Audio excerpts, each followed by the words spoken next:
एका पोरानं त्याच्या माईच्या गळ्यावरून चाकू फिरवला, माईले संपवून टाकलं.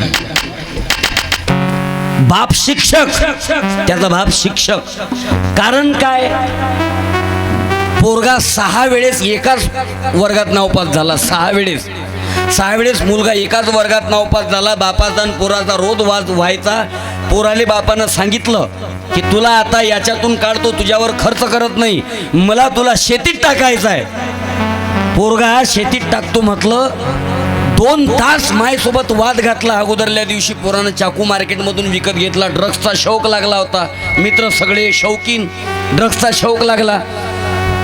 पोराच्या मित्रानं पोराला सांगितलं, काय रोज रोज भांडण करतं, एकदाचा किस्सा खतम करून टाक. पोरगा घरी आला, माईसोबत वाद घातला, चाकू घेतला आणि आईच्या गळ्यावरून फिरवून टाकला. मेली माय. लेकरू ज्या वेळेस जन्माला येते, दूध पाजते माय त्याची, त्या लेकराला सर्दी होऊ नये म्हणून आंबट खात नाही त्याची आई. त्या लेकराला जंताचा त्रास होऊ नये म्हणून गोड खात नाही ती माय.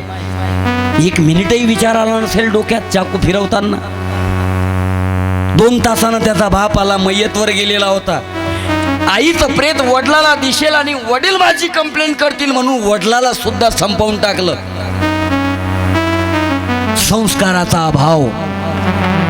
आज आपण जर या लेकरांना या मार्गात लावलं नाही तर आपल्यावर हे दिवस येतील. हे लिहून घ्या तुम्ही माझ्याकडून आज.